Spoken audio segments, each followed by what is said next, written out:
4-5 دقائق من الشوط الثاني. لويس انريكي تهمته الرئيسية في خارج البرنال خارج الكامب نو انه ما يضغطش من الاول، يضيع الشوط وزيادة في جاري في نسق الخصم. كرة خطيرة لويس وجول لويس سواريز جول. انا بقول في بداية الديربي انه لو كتب التسجيل ستنقشع الغبة يا ابن الاوروغواي.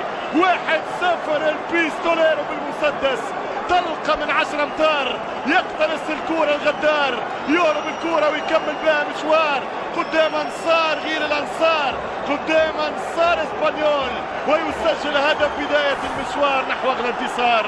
اسبانيول يخسر حاليا الرهان، كرة هدية والهدية لا ترد مع قناص بحجم المرعب والرائع لويس سواريز.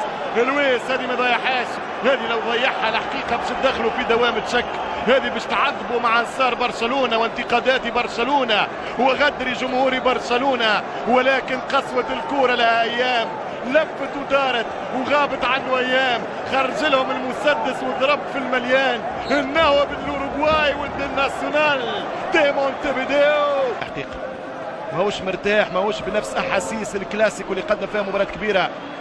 حس البرسا يعني مضطرب، ماهوش هادي في مباراة اليوم، خايف برشا. يمشي ميسي حط الكرة والهدف الثاني، والبارسا يوصل الفينال الليغا. البارسا سيبقى في صراع الليغا. ميسي والهدف الثاني من ايفان راكيتيتش الكرواتي ينهي حماسة اسبانيول. الابن العاق لن يعوق برشلونة والدريم تيم عن حلم الليغا من جديد.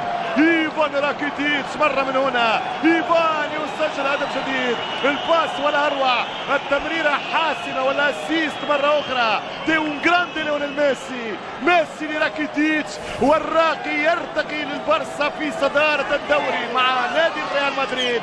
ولكن بلقاء منقوص الريال عمل كل شيء ليو، حط الكرة ميسي عمل السرعة القصوى النفاثة ليونيل ميسي، التورنادو او الكونكورد السريعة مرة من هنا، اعطاه باس شاتها كانها بينالتي ضربة جزاء لاسبوع ثاني على التوالي. راكيتيتش يتألق بعد الكلاسيكو، يسجل في الديربي. ايفان في نهاية سيزون متميزة جدا، اضافته واضحة. هنا القادمون من الخلف ودور وسط الميدان اللي كان ناقص ومعدوم في الشوط الاول.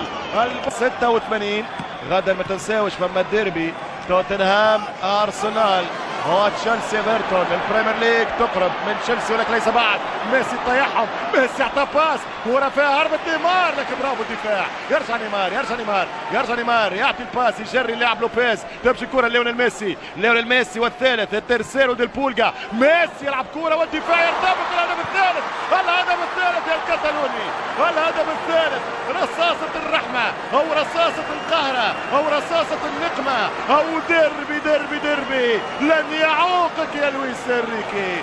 3-0 للإفس برشلونة. ليس نيمار يا ابن السيليساو، ولكن انه ابن الجار، انه الجار الاوروغواياني لويس سواريز في الدوبليتا. الثنائية الآن غاب والآن غاب، ولكن الآن سجل 2 غاب يعني بين ظفرين، تعبير مجازي.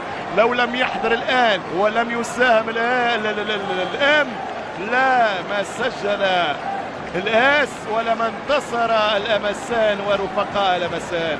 هربة والكرة في الشبكة. 3-0. تسألنا عن الثالث المرتقب، هل هو نيمار أم ليو؟